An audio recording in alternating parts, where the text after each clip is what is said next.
September is the worst month. September, historically the worst month for stocks. Here comes the worst month of the year. September is a potentially hazardous month for stocks. Have you been suffering from headlines like this? Feeling confused about what to do with your investments?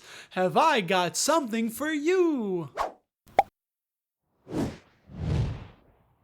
Hey, what's up? This is Dapper Dividends. I'm Russ.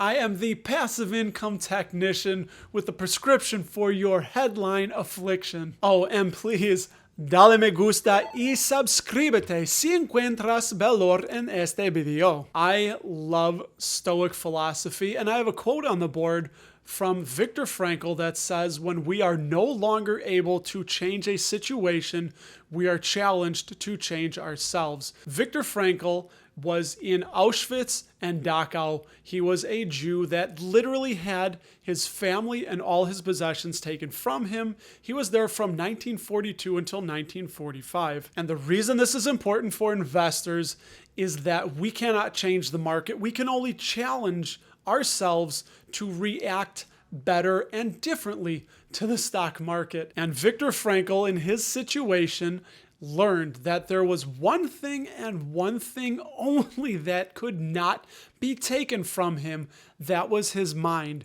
Your mind can only be relinquished. It can never be taken from you. All right, so let's talk September, where everyone says, and the data would seem to say, that September is a historically weak month for stocks, where we see a negative 1% drop in September from 1928 to 2015, and just over 0.5% drop from 1975 to 2020. And in September of 2002, the market fell 11% on the heels of the dot-com crash. I have a link to this Investopedia article below if you want to read it for yourselves, but check that out. Some of the numbers they throw are not that bad. Since 1950, the average Dow Jones Industrial decline has been 0.8%. Since the NASDAQ was established in 1971, it has fallen an average of 0.5%, and the average S&P 500 return is negative 0.4%, with the median monthly return being positive. So it shows there's outliers, there's things that happen in September,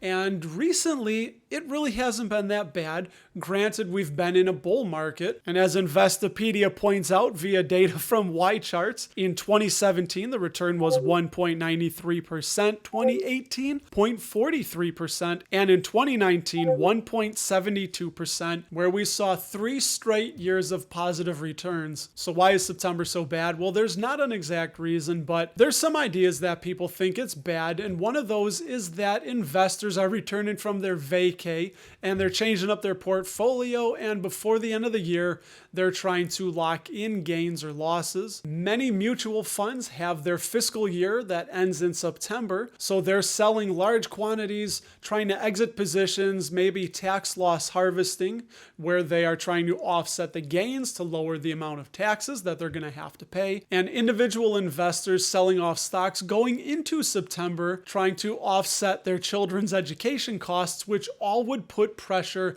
on the market for the month of September. But whatever the reason, I swan it. I sleep well at night because we're buying quality companies that are paying a growing dividend. That dividend is increasing through good times and bads. Bear markets and bull markets, it's going up and down, but the dividends are always increasing. So what I'm really trying to say is it's important to have a plan and stick to it and know why you are investing. And investing and trading, as we've covered, are two different things. But when we have a plan and we stick to it, the market goes up and to the right. Over the history of the market, we do not sell and we collect and reinvest those growing dividends. So we don't know what's going to happen, but as long as our dividend income keeps going up, even if the market is going down, we're doing something so important because we're building tomorrow's passive income today. And there's no better time to do it than when the markets are down, like when yours truly was buying McDonald's at $135 a share in March and April, I think, of 2020. Speaking of good companies, how about some bad ones and avoiding yield traps? If you're new around here, check out this video I did on yield trap stocks to avoid, and I will talk to you there.